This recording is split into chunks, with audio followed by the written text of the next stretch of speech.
네, 위험과 수익의 상쇄관계네요. 네. 자, 위험과 수익의 상쇄관계에서는 이 뜻을 아시면 돼요. 위험과 수익의 상쇄관계의 뜻. 자, 거기 보시면 동그라미 1번에 자, 줄 쳐주신 분들은 치시면 안 쳐주신 분들은 줄 치세요. 위험이 크면 투자자의 요구 수익률이 커진다. 보이세요? 네, 거기 줄 칩니다. 네, 그래서 위험과 수익의 상쇄관계는 의미를 물어볼 수 있어요. 자, 그래서 일단 첫 번째, 위험과 수익은 상쇄관계가 있다. 첫 번째 우리 기억할 거, 위험과 수익은 서로 상쇄관계다. 그럼 위험과 수익의 상쇄관계라는 건 무슨 의미냐? 위험이 커지면 요구 수익률도 커진다, 이런 뜻이에요. 그러면 위험이 커지면 요구 수익률도 커진다는 말은 위험과 요구 수익률이 반비례 관계라는 겁니까? 비례 관계라는 겁니까? 비례 관계다. 그래서 위험과 수익은 무슨 관계다? 비례 관계. 그러니까 위험과 수익은 서로 상쇄 관계에 있다. 이렇게 질문에 나올 수 있다고, 이런 식으로. 위험과 수익은 서로 상쇄 관계이다. 맞는 말이죠? 그럼 상쇄 관계의 뜻이 뭐라고요? 위험이 커지면 요구 수익률도 커진다. 그럼 이들은 무슨 관계? 비례 관계. 그렇지. 그렇게 아시면 된다고요. 무슨 말겠죠? 그래서 우리 위험이 커지면 위험 할증률이 커지기 때문에 요구 수익률이 커져요. 이걸 위험과 수익의 상쇄 관계라고 부른다, 이 뜻입니다. 그래서 동그라미 3번에 한번 볼까요? 별표하세요. 동그라미 3번. 그래서 동일한 위험 증가에 대해서 보수적 투자자 뜻이 뭐예요? 위험을 더 싫어하는 투자자죠. 그러니까 보수적 투자자는 더 낮은 요구 수익률을 요구한다, 더 높은 수익률을 요구한다, 더 높은 수익률을 요구한다는 거예요. 그래서 동그라미 3번에서 더 높은을 낮은으로 바꿀 수 있으니까 이걸 조심하셔야 돼요. 동일한 위험 증가에 대해 보수적 투자자는 더 높은 수익률을 요구하게 된다. 됐어요? 자, 그리고 사실 그 밑에 그 다음 줄에 보시면 요구 수익률선에 기울기란 말이 나오는데, 일단 지금은 그냥 기울기가 더 가파르다. 보수적 투자자는 요구 수익률의 기울기가 더 가파르다. 이렇게 알아두세요.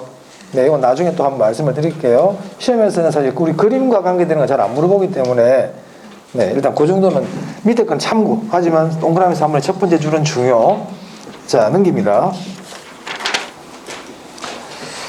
자, 이제 우리 276페이지인데요. 오늘 위험과 수익의 상쇄관계 봤고요. 이제는 위험의 처리 방법이에요.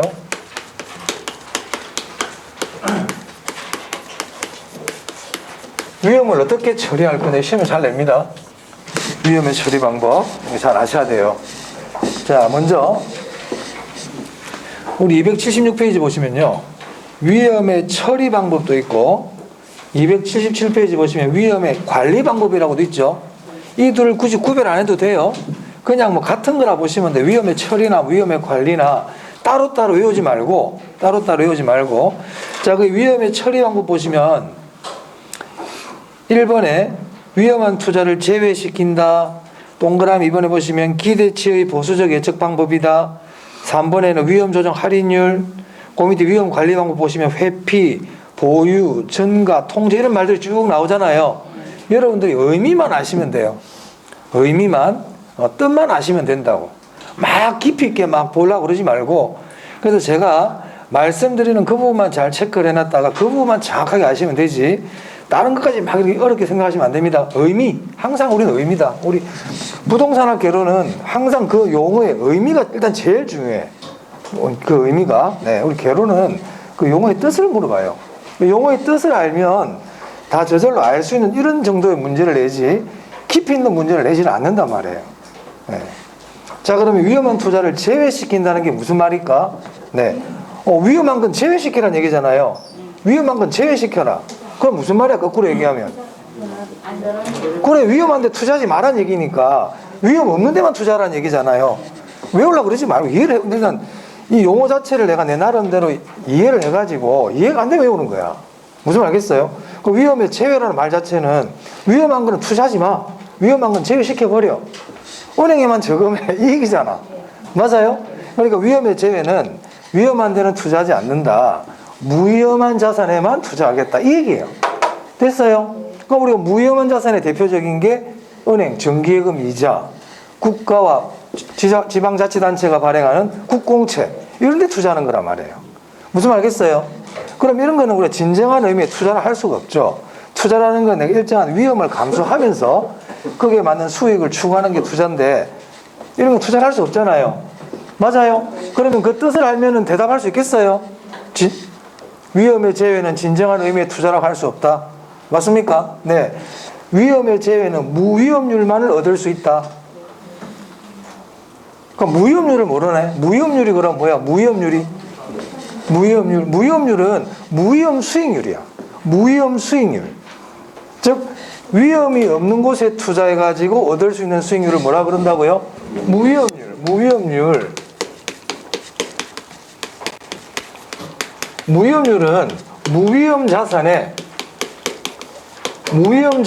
수익률이다. 이렇게 생각하시면 돼요. 그럼 대표적인 게 뭐가 있냐면 정기예금 이자율,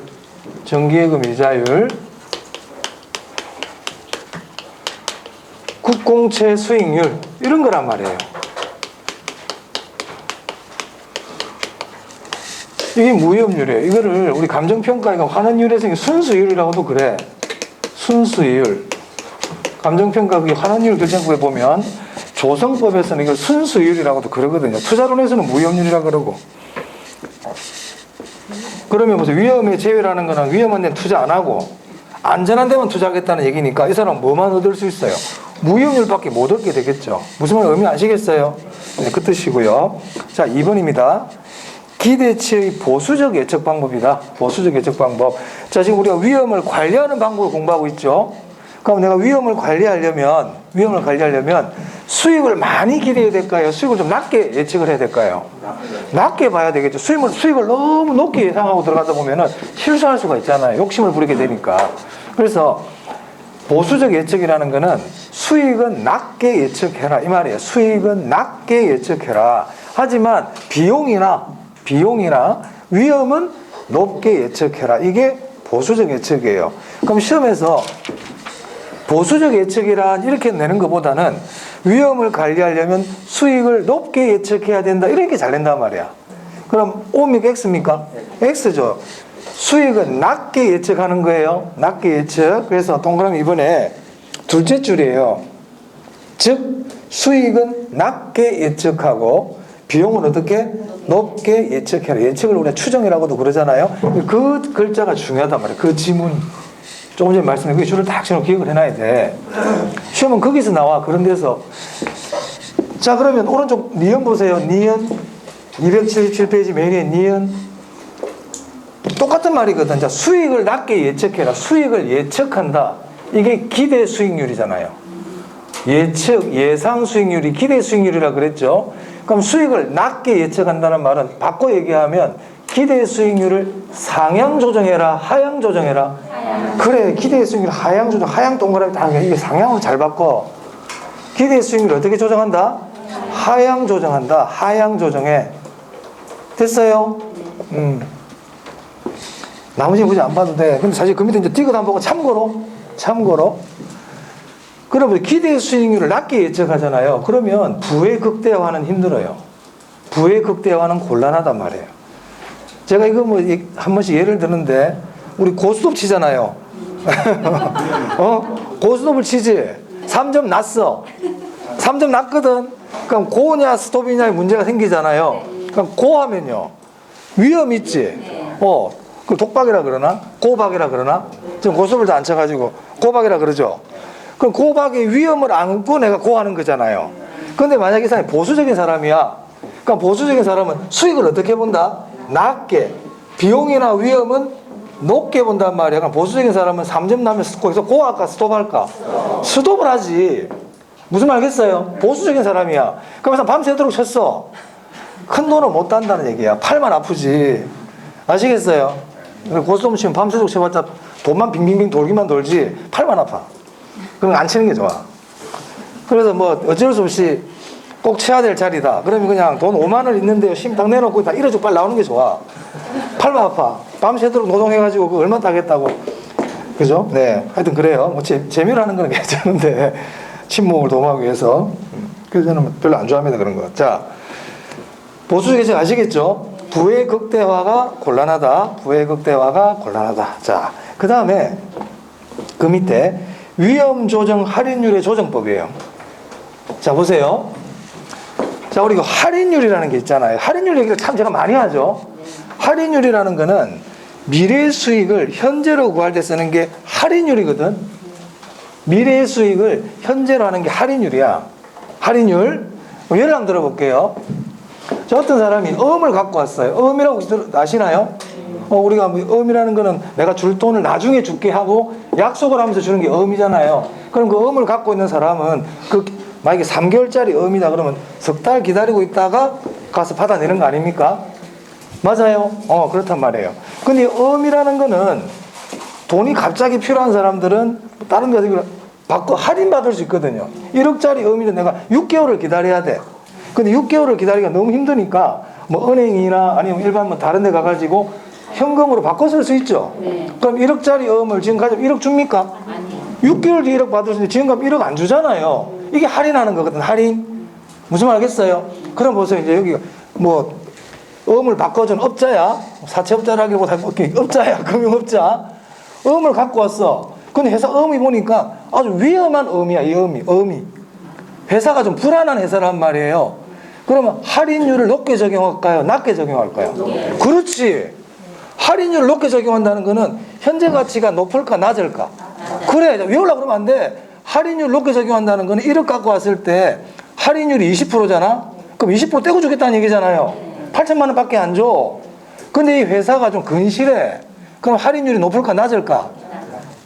낮단 말이에요. 할인율 낮게 해버린단 말이야. 그러면 할인율이 10%면 이 사람 9천만 원 줄 거 아니에요. 맞아요? 즉 위험이 높을수록 위험이 클수록 낮은 할인율을 쓴다, 높은 할인율을 쓴다. 그래, 높은 할인율을 쓴단 말이야. 아시겠습니까?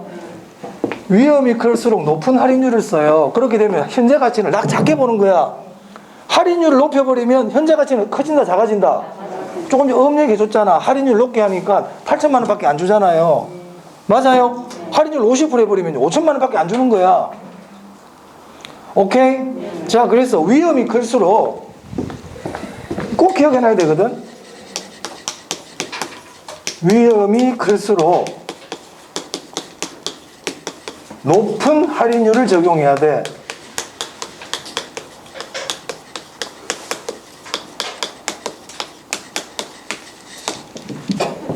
높은 할인율을 적용한다.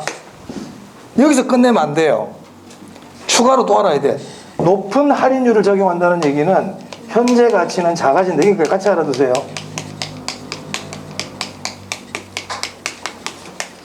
그리고 우린 투자론이니까 투자 가치가 작아진단 말이에요. 할인율이 높아지면 투자 가치가 작아져요.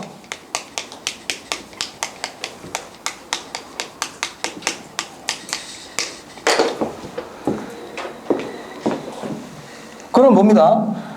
할인율은 할인율인데 위험이 감안된 할인율이라 그래서 이걸 위험 조정 할인율이라 부른단 말이에요.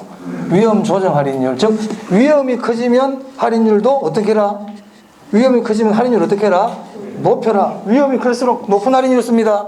그러니까 투자는 있을 때 야, 이 투자는 좀 위험해. 그럼 할인율을 어떤 걸 쓰라고요?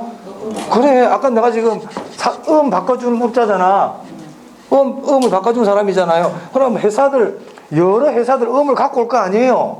현대자동차 음도 갖고 올 거고, 삼성전자 음도 갖고 올 거고, 저 듣도 보도 못한 회사 음도 갖고 올 거고. 맞습니까? 그럼 오늘 가만히 있는데 보니까 좀 위험이 큰 회사 음을 갖고 온 거야. 그러면 낮은 할인율을 써야 돼? 높은 할인율을 써야 돼? 그래, 그 얘기 한단 말이야. 위험이 큰 투자일수록 높은 할인율을 쓰라고요.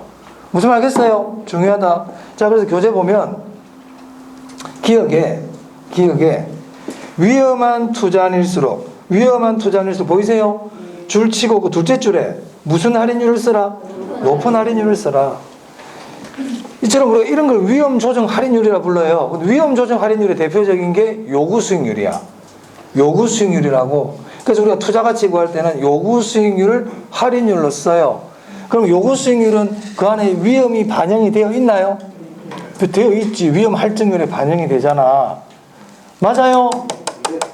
잊어먹으면 안 된다. 자, 두 가지 했다. 지금 중요한 거. 기대 수익률은 상향 조정한다, 하향 조정한다. 하향 조정한다. 하지만 위험한 투자일수록 낮은 할인율을 쓴다, 높은 할인율을 쓴다. 그리고 여기서 헷갈려 버리거든, 우리 수험생들이. 한 개는 낮고 한 개는 높고 이러니까 여기서 헷갈려 버리는 거예요. 정확하게 정리하세요. 자, 그래서 이렇게 되는 거예요. 기대 수익률은, 자, 우리가 위험을 관리하려면 기대 수익률은 상향 조정한다, 하향 조정한다. 하향 조정해라. 하향 조정해라. 하지만 위험 조정 할인율인 요구 수익률은 하향 조정한다, 상향 조정한다. 높여라 이 말이야. 위험을 관리하려면.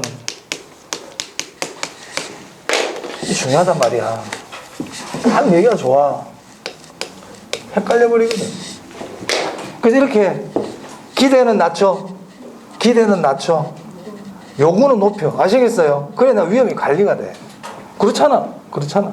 자, 그 다음 나머지 건 굳이 안 봐도 돼요. 밑에 뭐 디귿 이런 거 안 봐도 돼. 자, 그 다음 위험의 관리 방법에 보면 위험의 회피 있나요? 회피가 제외하고 똑같아요. 그래서 회피가 제외다. 그래서 회피 동그라미 제외 동그라미 같은 말이에요. 회피 제외 같은 말. 회피 제외 같은 말. 자, 그 다음에 이번에 위험의 보유입니다. 277페이지 하고 있어요. 위험의 관리 방법. 조금 전에 그 동그라미 1번에 위험의 회피가 제외라 그랬다. 회피 제외, 회피 제외. 자, 위험의 보유는요, 위험을 해결하는 방법을 내가 갖고 있겠다는 뜻이에요. 위험을 관리하는 방법, 피하는 방법을 내가 갖고 있겠다. 예를 알아두세요. 충당금, 준비금. 네. 위험의 보유 뜻이 뭐라고요? 충당금 준비금 한 예고. 위험을 보유하겠다는 걸 위험의 해결 방법을 내가 갖고 있겠다. 무슨 말 알겠어요?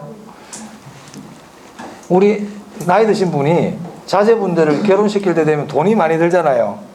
그죠? 뭐 자기들이 알아서 벌어가지고 결혼하면 참 부모님이 좋은데, 요즘 뭐 젊은 사람들이 뭐 다 자력 갱생한 능력이 좀 예전보다 부족하잖아요. 그죠? 다 뭐 공부하고 뭐 군대 갔다 이러다 보니까. 자, 그래가지고 애를 갖다가 결혼을 시키려고 그러면 돈이 많이 들죠? 그거 위험이잖아. 부모님 입장에서 위험. 맞아요. 근데 부모님이 20살 때부터 이 결혼 할 때 쓰려고 통장에 차곡차곡 이렇게 돈을 모아놨어. 무슨 말겠어요? 이런 게 위험의 보유야. 이 위험한 문제를 해결하기 위한 방법을 내가 갖고 있다는 거예요. 차곡차곡 쌓아 준비해두고 있다는 거죠. 이걸 우리가 준비금, 충당금 이렇게 부르거든요. 아시겠어요? 위험의 보유. 내가 손실을 해결할 수 있는 방법, 위험을 해결할 수 있는 방법을 내가 보유하고 있다. 내가 갖고 있다. 대표적인 게 준비금, 충당금이다. 이렇게 아시면 되겠습니다. 자, 그 다음 위험의 정가인데 이거는 또 별표합니다. 그래서 위험의 관리에서 시험에 답으로 잘 뜨는 게 뭐냐면 보수적 예측하고 위험 조정 할인율하고 전가예요. 이 세 개가 중요하단 말이에요. 자, 위험의 전가는 제3자에게 떠넘기는 거죠. 예를 알아두세요. 예를 자, 거기 보시면 임대료 인상 보이세요? 물가가 오르면 임대료를 올려버리는 거야. 두 번째가 보험이에요. 보험. 화재에 따른 위험을 보험회사에다 떠넘겨버리는 거죠. 보험. 그리고 일단 그 두 개 중요하고요. 뒤에 보시면 변동금리 보이세요? 변동금리도 위험의 전가라 그랬죠. 대출자가 차입자에게 위험을 떠넘기는 거예요. 위험의 전가. 그 다음 그 뒤에 스왑이라고 보입니까? 네, 스왑이라는 것도 위험의 전가입니다. 그래서 사례를 알아둡니다. 사례. 자, 그 다음에 위험의 통제예요. 통제라는 건 뭐예요? 통제라는 거는 어떤 일이 일어날 때 그 나쁜 일이 일어난다 그러면 그 나쁜 일의 크기 정도를 줄이려고 하는 게 통제란 말이에요. 자, 우리가 산업 현장에서 안전사고가 안 나올 수가 없거든요. 사람이 일을 하는데 사고가 하나도 안 날 수는 없잖아요. 맞습니까? 그런데 그 사고의 횟수를 좀 줄여보자. 저번 달에 10번 났으면 이번 달에는 좀 더 적게 나오도록 해보자. 또는 인명사고가 났을 때 그런 사고보다는 조금만 다치는 이런 사고가 나오도록 해보자. 이런 게 통제란 말이에요. 즉 위험에 대한 손실이나 손실 크기를 줄인다든지 그 횟수나 규모를 줄이는 게 통제예요. 뜻은 굳이 신경 쓰지 마세요. 대표적인 게 뭐냐면 민감도 분석이에요. 위험 통제의 대표적인 게 민감도 분석이다. 민감도 분석. 그 줄쳐야 돼? 있죠?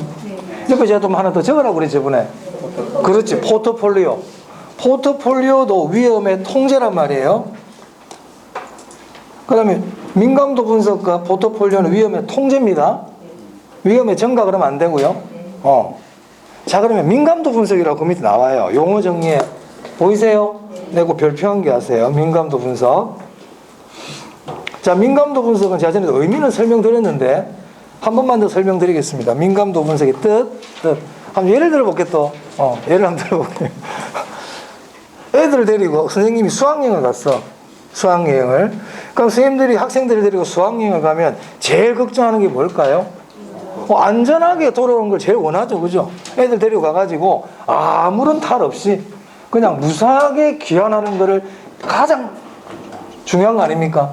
그런데 반에 보면은 얌전한 애들도 있지만 좀 별난 애들도 있잖아. 맞아요? 그럼 선생님은 안전한 애들을 신경 써야 돼? 별난 애들을 집중 마크해야 돼? 너 이리 와, 너 내 옆에 딱 붙어 있어, 이거는. 맞아요? 이게 통제잖아. 이게 통제잖아, 통제. 맞습니까?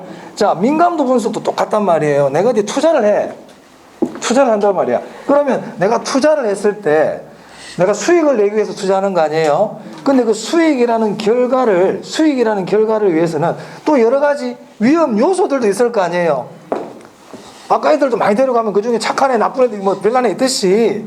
그러면 내 투자 결과에 영향을 주는 요소들이 많이 있죠. 정부 정책도 있을 거고, 물가도 있을 거고, 여러 가지들이 있지 않습니까? 그러면 이것들 중에서 어떤 게 가장 나한테 큰 영향을 끼칠까? 이걸 찾아내는 거예요.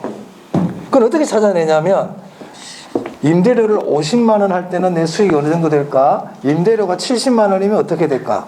공실이 5%면 내 수익이 어떻게 될까? 공실이 10%면 어떻게 될까? 이런 식으로 가상적으로 계산을 해봐.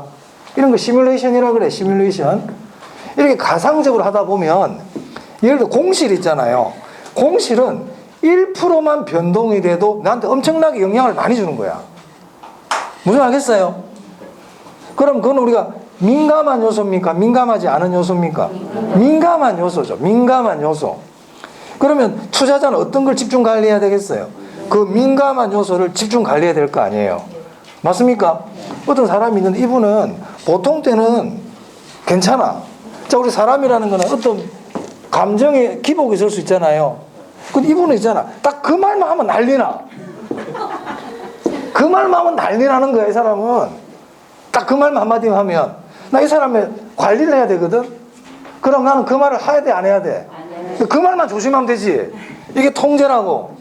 즉, 민감도 분석이란 투자 결과에 영향을 주는 특별한 요인, 요소를 찾아내는 거예요. 그래서 걔를 집중 관리하겠다. 의미는 아시겠습니까?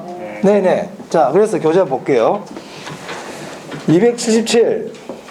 투자 수익에 영향을 줄 수 있는 투입 요소. 요소라는 말이 중요하다 그래서 요소 동그라미. 그래서 요소에다가 뭐 변수, 인자, 요인 이렇게 적으라고 그랬죠. 요소라는 말도 나올 수 있지만 변수, 요인, 인자 이렇게도 할 수 있거든요. 근데 시험에서는 요소라는 말을 제일 많이 써요. 투입 요소를 변동할 때 요소를 변동시켜 보는 거야. 사람한테 어떤 사람 있잖아. A 가만히 있어. B, C 자꾸 얘기를 해보는 거야. 근데 D 하니까 난리가 나. 무슨 알겠어요? A라고 해봤다가 B라고 해봤다가 C라고 해봤다가 막 투입을 하는 거야, 이 사람한테. 그랬더니 D 하니까 얘가 쌩 난리가 나. 그럼 어떤 게 가장 민감해, 이 사람? D가 가장 민감하지. 그럼 나 이 사람한테 D 그러면 돼, 안 돼? D라는 말 하면 안 된단 말이야. 아시겠어요? 그러니까 투자에다가 어떤 요소들이 많이 들어가야 된다고. 근데 어떤 특정 요소를 변동시켜 보니까 이게 가장 변동이 심해. 가장 민감해. 그럼 걔만 집중 관리하겠다. 이 뜻입니다. 투입 요소를 변동할 때 그 투자의 결과가 어떤 영향을 받는가를 방법을 말한다. 자, 그렇게 이렇게 하다 보면 넘겨보세요. 그럼 2번에 봅니다. 투자 수익에 가장 민감하게 영향을 주는 요소를 찾을 수가 있어, 없어? 있지. 요소도 동그라미야. 그래서 얘를 집중 관리하겠다는 거죠. 이 집중 관리하겠다. 의미는 아시겠죠? 자, 그래서 3번입니다. 3번. 그럼 민감도가 크다. 민감도가 크다는 거는 변동이 작다는 거예요? 변동이 많다는 거예요? 변동이 많다. 변동이 많다는 거는 위험한 겁니까? 위험이 없는 겁니까? 위험한 거죠. 그래서 민감도가 클수록 더 위험한 투자 줄쳐야 된다. 그래서 민감도 분석에서 요소라는 글자가 아주 중요하다. 요소라는 글자가. 그리고 민감도가 클수록 더 위험하다. 이런 것들은 좀 기억을 하셔야 됩니다. 자, 그 다음 279페이지 포트폴리오네요.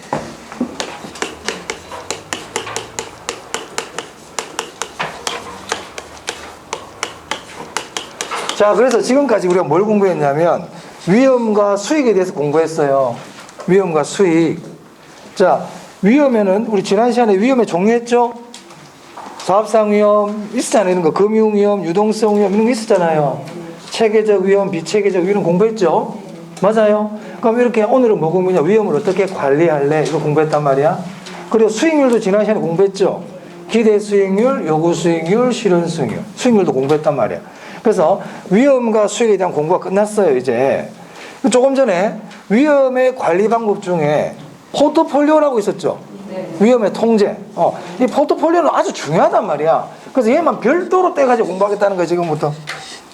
지금 우리가 어디를 하고 있는지 항상 생각을 해야 된다. 지금까지 위험과 수익 끝났다. 그래서 위험과 수익에서 한 문제가 뭉뚱그려 한 문제 나올 수 있어요. 위험과 수익 파트에서 한 문제가 나올 수 있다고. 5개 질문을 해가지고. 그 다음에 포트폴리오는 한 문제짜리로 잘 낸다, 얘는. 포트폴리오는 한 문제짜리야. 한 문제짜리. 포트폴리오는. 자, 그럼 포트폴리오 이론의 첫 번째. 포트폴리오가 뭔지 의미를 알아야 돼요. 의미. 자, 포트폴리오 의미는 우리가 잘 알죠. 포트폴리오는 분산 투자하는 거예요. 분산 투자. 분산 투자를 함으로써 위험을 줄이는 걸 얘기한단 말이야. 그게 포트폴리오예요. 의미는 어렵지 않죠? 의미는 어렵지 않아. 자, 그럼 교재 한번 볼게요. 의 1번에 보시면 자산이 하나에 집중되어 있는 경우 발생할 수 있는 불확실성을 제거하기 위해 여러 종류의 자산에 분산 투자하여 무슨 위험을 제거한다고 되어 있어요? 비체계적 위험을 제거한다고 되어 있죠. 그래서 이 포트폴리오 이론에서 가장 중요한 것 중에 하나가 체계적 위험은 제거할 수 없다. 체계적 위험은 제거할 수 없다. 그럼 제가 지금 체계적 위험은 제거할 수 없다 이렇게 얘기하면 체계적 위험이 뭔데 하고 오늘 수업 처음 듣는 분들은 의아해할 수 있어요. 자, 그래서 한 페이지 넘겨봅니다. 앞에 뒤에 있나? 잠깐만요. 앞쪽에 있었죠. 270. 그렇죠. 네. 270. 지난 시간에 제가 했잖아요. 지난 시간에 했잖아. 체계적 위험, 비체계적 위험. 그리고 이 표 있잖아. 그죠? 체계적 위험과 비체계적 위험은 꼭 아셔야 되거든요. 체계적 위험이 뭐라고요? 피할 수 없는 위험. 비체계적 위험은 피할 수 있는 위험. 피할 수 있는 위험. 체계적 위험이라는 것은 시장과 관계되는 위험이라고 그랬습니다. 인플레라든지 경기 변동이라든지 이런 것들은 피할 수 없단 말이야. 자, 그럼 다시 이제 포트폴리오로 옵니다. 그래서 포트폴리오 이론이란 분산 투자를 통하여 무슨 위험을 제거시키는 거다? 그렇죠. 비체계적 위험을 감소시키는 거예요.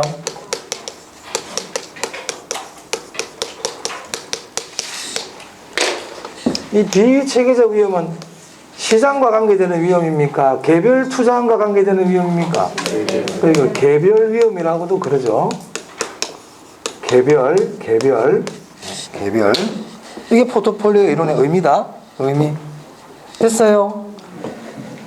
자, 의미 일단 봤고요. 자, 그 다음에 다시 교재를 봅니다. 포트폴리오 효과. 포트폴리오 이론. 네. 그래서 비체계적 위험을 제거하고 안정된 결합 효링을 획득하도록 하는 자산관리의 방법이 원리를 말한다. 분산 투자하면 비체계적 위험이 줄어든다. 자, 그 다음. 자, 세 번째 봅시다. 그럼 보세요.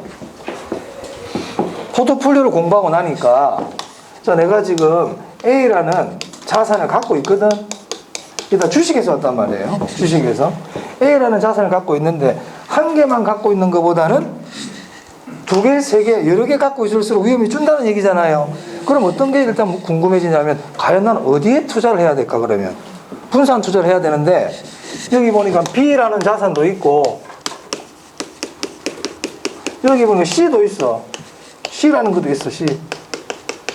A 주식, B 주식, C 주식 이렇게 보면 돼요. 그럼 이거 한 개만 사는 것보다는 이렇게 또는 이렇게 여러 개로 나눠 투자하는 게 더 좋다 이 말이에요. 아무거나 사도 위험은 줄어요. 분산 투자는 있잖아요. A하고 B하고 A하고 C 아무거나 같이 사도 위험은 많이 줄어들어요.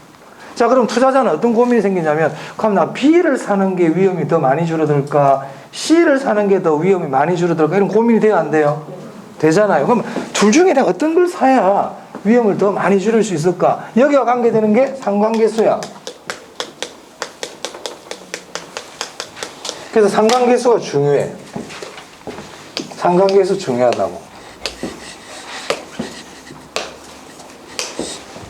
포트폴리오에서는 체계적 위험은 제거할 수 없다. 이 부분하고 상관계수가 중요합니다. 자, 그럼 상관계수가 뭐냐? 상관계수. 우리 교재 한번 볼까요? 우리 교재 어디 보시냐면 네, 281페이지 보세요. 거기 동그라미 이 3번입니다. 상관계수는 뭐 있어요? 한 자산의 수익률 변동에 따른 다른 자산의 수익률 변동 정도를 의미한다 이렇게 돼 있네. 그 변동 정도 밑에다가 이렇게 적어요. 방향, 크기 이렇게. 자, 무슨 말이냐면요. 우리 시험에서 물어보는 거 알아놔야 될 거 아니야. 상관계수의 뜻을 이렇게 물어보진 않아요. 물어볼 수 있지만 걔는 답이 아니라고. 상관계수의 답. 상관계수는 뭘 물어보냐? 첫 번째, 상관계수는 플러스가 있고요, 마이너스가 있어요. 상관계수가 플러스인 것도 있고 마이너스가 있는 것도 있다고. 그럼 제가 늘 수업 시간에 제가 얘기하는 것 중에 플러스와 마이너스는 뭐를 나타낸다 그러더라? 누가 방향이라 그랬노? 아주 잘했다. 아주 잘했어요. 플러스와 마이너스는 방향을 나타내요. 플러스와 마이너스는 방향을 나타낸다. 내가 진짜 한 20번 넘게 얘기한 것 같다. 근데 한 번 대답은 방향이란 말이야. 그럼 플러스는 같은 방향, 반대 방향? 플러스는 무슨 방향? 마이너스는? 그것만 기억해도 답 찾는다. 그것만 기억해도 답 찾는다고요. 플러스는 같은 방향이고 마이너스는 반대 방향이에요. 그럼 이거를 기억을, 제가 다른 거 다 때려치고 지금 플러스는 같은 방향, 마이너스는 반대 방향이라 그랬잖아요. 그럼 제가 여기다가 상관계수가 플러스의 의미를 쭉 적을 거예요. 근데 이걸 자꾸 이걸 다 외우려고 그래. 다 외우지도 못하면서. 중요한 글자는 같은 방향이야. 같은 방향. 자, 상관계수가 플러스라는 건 이런 뜻이에요. 여기 A라는 주식이 있어. 여기 B라는 주식이 있어. A의 가격이 있잖아요. A의 가격이 오르면 B도 항상 올라. A 주가가 올라가면 B 주가가 항상 올라가는 거야. A가 떨어지면 있잖아. B도 꼭 떨어져. 그럼 이 둘의 방향, 같은 방향, 반대 방향? 같은 방향으로 움직이지. 수익률의 방향이 같은 방향으로 움직이고 있잖아요. 이때는 상관계수가 뭐라고요? 플러스라는 뜻이에요. 의미 아시겠어요? 그럼 이거 글로 적으면 이렇게 되잖아요. 상관계수 플러스라는 말은 두 자산 간 수익률의 변동 방향이 동일하다 또는 유사하다 이 뜻이란 말이에요. 그럼 이제 제일 중요한 글자가 뭐예요? 방향, 동일, 이게 플러스라고. 방향 동일이 플러스라고. 오케이? 그러면 마이너스는 얘기해야 돼? 내가 안 해도 돼? 안 해도 되겠지. 마이너스는 그럼 뭘까요? 두 자산 간 수익률 변동 방향이 반대, 상이 이렇게 얘기한단 말이에요. 중요하다.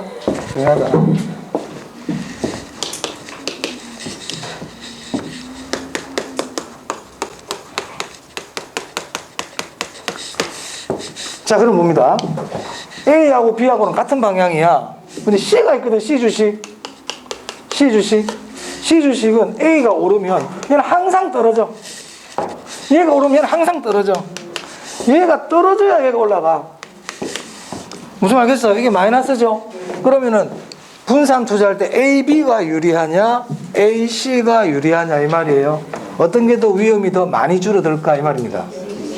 A, C가 유리하다 이 말이에요. A, B는 같은 방향으로 움직이다 보니까 수익률이 떨어질 때는 둘 다 엄청나게 같이 떨어져 버리잖아요. 그러니까 그냥 깡통 찬단 말이에요, 이때는. 요즘 뭐 여러 가지 투자들이 요즘 많이 좀 많지 않습니까? 예? 뭐 주식이든 뭐 요즘 뭐 코인 뭐 비트코인이든 요즘 많이 어제도 8천만 넘었다고 그러 샀는데, 예? 그거 함부로 들어가면 안 돼. 아무 생각 없이 들어가면 안 된단 말이야. 지하실 뭐 우리가 주가나 뭐 이런 게 떨어질 때 바닥까지 떨어졌다 그러면 안 돼. 바닥보다 더 낮은 게 있어 없어? 지하실 있다, 지하실. 지하실 있죠? 뚫고 내려가 버린 거예요. 바닥은 알 수가 없는 거다. 투자할 때 조심해야 돼. 그래서 위험 관리가 중요하단 말이야. 그래서 포트폴리오도 하고 위험을 관리. 그래서 배우잖아 지금 우리가. 그럼 분산 투자할 때는 상관계수 플러스가 유리하다, 마이너스가 유리하다. 그래, 이게 분산 투자 효과가 크다고요.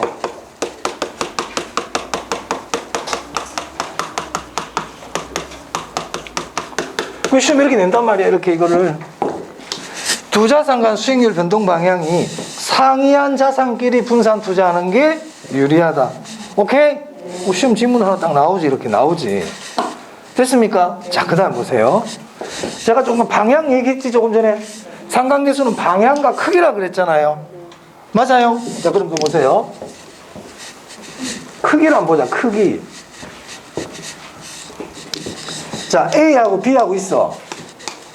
이렇게 C가 있단 말이야. 자, A가 오르면 B도 올라. 플러스다, 마이너스다? 플러스. C도 올라. 이만큼 올라. 그럼 A와 C도 플러스다, 마이너스다? 플러스. B가 더 많이, 얘하고 더 관계가 더 깊은 것 같이 안 보여요? 얘가 오르니까, 얘가 이만큼 오르니까, 얘도 이만큼 올랐잖아. 얘는 이만큼밖에 안 올랐잖아. 어떤 게 상관계수가 클까요? 이게 큰 거야, 이게. 자, 어떤 사람이 막 이렇게 기분 좋은 일이 생겼거든? 기분 좋은 일이? 기쁜 일이 생겼어. 사람이 두 명이 이 사람도 같이 좋아해. 자기 일처럼. 난리가 났어, 이 사람도. 손뼉 치고 난리가 났어. 이 사람도 좋아하는데 신용만 하고 있어. 예?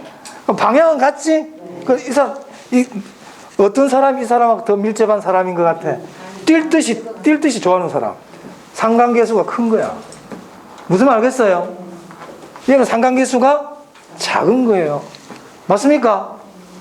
그러면 상관계수가 크다는 얘기는 잘 될 때는 같이 잘 되는 거야. 잘 될 때는 플러스이고 플러스니까. 근데 안 될 때는 같이 깜빡간다고 그러지 내가. 무슨 말 알겠어요? 그럼 상관계수가 큰 거보다는 작은 게 유리하단 말이야. 분산 투자할 때.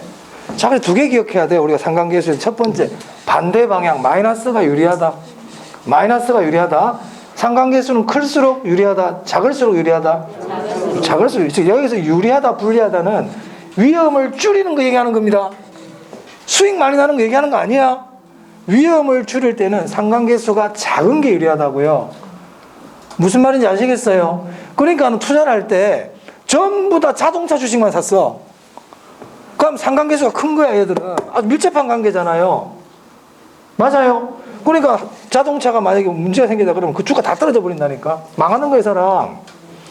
그러니까 분산 투자할 때는 상관계수가 낮은 애들, 반대인 애들끼리 분산 투자해요. 유태인이 그런 걸 잘해. 유태인들은 다 갖고 있어. 얘가 망하면 얘가 잘 되는 것도 갖고 있다는 게 처음부터 끝까지 다 갖고 있다는 애들은. 하여튼 그래. 영리한 애들이야. 됐습니까? 자, 상관계수 작을수록 유리하다. 플러스가 유리하다, 마이너스가 유리하다. 그래, 여기까지 됐죠? 이게 됐단 말이야. 그럼 이제 이거를 이해하면 이제는 지금부터 하는 건 쉽단 말입니다. 자, 상관계수는 마이너스 1에서 1 사이 값을 가져요. 상관계수가. 그럼 상관계수가 제일 작은 값이 얼마다? 마이너스 1. 이게 제일 작지. 그럼 조금 전에 상관계수는 작을수록 분산 투자 효과가 크다 그랬잖아요. 그러면은 이 중에서 상관계수가 얼마일 때 분산 투자 효과가 제일 클까? 이때 제일 크지. 분산 투자 효과 제일 크지. 가장 크다. 그럼 어떨 때 분산 투자 효과가 제일 작을까요? 이때지, 이때. 분산 투자 효과 제일 작다. 이거 이해됩니까? 제일 작아요. 작은 돈 더 나가본다. 그럼 분산 투자 효과가 가장 크다 그랬는데 얼마만큼 큰데 이 말이에요. 얼마만큼 큰데 비체계적 위험의 완전 제거도 가능하다. 비체계적 위험을 제로까지 만들 수 있단 말이야. 완전 제거 가능. 상관계수가 이럴 때는 분산 투자 효과가 제일 작다 그랬잖아요. 그럼 얼마만큼 작을까? 비체계적 위험이 줄어들잖아요. 비체계적 위험을 줄일 수 없다. 줄일 수 없다. 즉 한마디로 분산 투자 효과가 있다 없다. 같은 말이잖아. 분산 투자 효과 없다.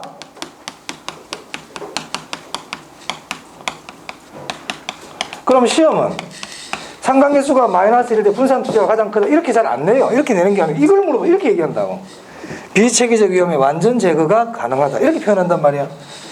상관계수가 1일 때 분산 투자 효과가 제일 작다. 이렇게 잘 표현 안 하고 이렇게 낸다고요. 이렇게. 무슨 말인지 아시겠습니까? 자, 그래서 교재인한테 설명 다 했다 내가 이제 상관계수. 5월달엔 이렇게 얘기 안 한다 이제. 이건 오늘로서 끝이다. 지금 시험 많이 할애한 이유는 중요하기 때문이에요. 그런데 1, 2월달도 이거 했거든 내가 이렇게. 했어 안 했어? 했는데 처음 듣는 것처럼 있으면 안 돼. 오늘 처음 듣는 느낌. 이거 처음처럼 이거는 소주 이름이야. 공부가 매일 처음처럼이면 안 돼. 제가 매일 새롭게. 좋은 말이지. 매일 새롭게 하소서. 좋은 말이야. 하지만 공부는 매일 새롭게 하소서 그러면 안 돼. 공부는 쌓여가야 돼. 자, 교재 봅니다. 포트폴리오 효과. 자, 거기 동그라미 4번이에요. 동그라미 4번에 보시면 기억부터 미음까지 쫙 나와 있죠. 여기 중요하단 말이야, 여기가. 여기가 중요하다고.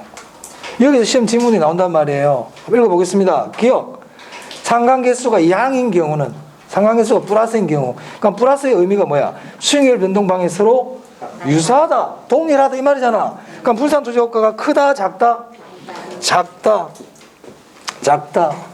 자, 니은 보세요. 상관계수가 음이야, 음의 의미가 뭐예요? 수익률 변동 방이 서로 다르다. 이때는 분산 투자 효과가 크다, 작다? 크다. 이렇게 글자를 바꾼단 말이야. 이런 거를. 중요해. 중요해. 잊어먹으면 안 돼. 자, 그 다음. 이제 D급부터 리얼 미음은 상관계수 값이 이제 플러스 1, 마이너스 1을 얘기하는 겁니다. 자, 상관계수가 1이래. 상관계수 1이라는 거는 변동 방향이 완전히 동일한 거예요. A가 10% 올라가면 B도 딱 10% 올라가. A가 10% 떨어지면 B도 딱 10% 떨어져. 이런 애들이야. 그 완전 동일하다는 거죠. 완전 동일. 그때는 비체계적 위험은 전혀 감소되지 않는다. 꼭 기억합니다. 자, 그 다음. 상관계수가 마이너스 1이다. 상관계수가 마이너스 1이라는 말은 변동방이 완전 반대인 거야. 이거는 완전 반대야. 플러스 1은 완전 동일이었지. 얘는 완전 반대야. 완전 반대. 그래서 마이너스 1일 때는 비체계적 위험을 완전 제거할 수 있다. 있다. 자, 그럼 이 말을 거꾸로 얘기하면 상관계수가 1만 아니라면, 상관계수가 1만 아니라면 분산 투자 효과가 있네요. 만약에 시험에 상관계수가 0이 아니라면 이러면 안 된다. 상관계수가 뭐가 아니면 1이 아니면 0이란 거 가지고 현혹할 수 있을 것 같아요. 우리 시험 지금까지 그렇게 나온 적은 없는데요. 상관계수가 0이야. 상관계수가 0인 경우에는 분산 투자 효과 있어 없어? 상관계수가 0일 때 지금도 봐라. 생각하고 있다. 지금 봐봐. 0일 때 분산 투자 효과 있다 없다? 있다. 내가 조금 전에 뭐일 때만 없다고 그랬어? 예사로 듣지마 내 얘기를. 1이 아니면 있다니까. 1일 때만 없다. 그럼 1일 때만 없다고 그러니까 다른 거는 많아나 많아져. 그럼 0일 때 있어요? 0일 때 있다고요. 자, 그 다음. 조금 전에 포트폴리오에서 체계적 위험은 제거가 된다 안 된다? 죽어도 안 된다 얘는. 그러면 상관계수가 마이너스 1일 때, 자, 상관계수가 마이너스 1일 때는 비체계적 위험 완전 제거 가능하다 그랬죠. 그럼 상관계수가 마이너스 1일 때는 비체계적 위험도 완전 제거가 가능한데 체계적 위험은 조금 줄일 수 아니겠어요? 안 된다고요. 아시겠어요? 하나도 안 줄어들어요. 그럼 체계적 위험은 불변이야. 불변. 일정이야. 내가 지금 체계적 위험이 5%였다. 체계적 위험이 5%였어요. 엄청나게 많은 곳에 분산 투자 해놨어. 그럼 내 체계적 위험이 얼마로 돼? 그렇지. 계속 5다. 안 변한다. 체계적 위험은. 아시겠습니까? 체계적 위험 줄어들지 않는단 말이야. 시장과 관계이기 때문에 그래. 됐죠? 오케이. 그렇기 때문에 이런 체계적 위험을 해결하기 위한 방법은요, 요구 수익률을 높일 수밖에 없는 거예요. 그래서 체계적 위험에 대한 보상은 요구 수익률밖에 없다. 그래서 우리가 위험 할증률 할 때 그 위험은 체계적 위험을 의미하는 겁니다. 체계적 위험을 내가 커버할 수 있는 거는요, 요구 수익률로 커버하는 거야. 그러면 체계적 위험이 커지면 요구 수익률도 커진다. 이런 질문이 가능한 거예요. 무슨 말 알겠습니까? 네? 그래서 체계적 위험이 커지면 요구 수익률이 커진다. 그럼 비체계적 위험 한번 볼까? 비체계적 위험. 그럼 비체계적 위험은 제거가 가능하죠? 제거가 가능하단 말이야. 그럼 그거는 요구 수익률을 반영하는 게 아니에요. 비체계적 위험은 요구 수익률을 반영하는 게 아니야. 이제 이런 얘기 한다. 전에는 이런 얘기 안 했지만. 그래서 비체계적 위험을 다른 말로요, 불필요한 위험이라고도 그래. 불필요한 위험. 왜? 제거가 가능하니까. 비체계적 위험을 뭐라고도 부른다고? 불필요한 위험. 불필요한 위험. 불필요한 위험이야, 걔는. 걔는 요구 수익률에 반영도 안 돼. 자꾸 얘기하면 복잡해지니까. 일단 두 개만 기억해, 그러면. 그러니까 그 얘기 나중에 또 해드릴게요. 시험 임박해지면요. 포트폴리오과 상관계수하고 의미 됐습니다. 자, 그 다음. 282페이지인데, 평균 분산 지배원리 나오죠? 여기는 좀 쉬었다 하겠습니다.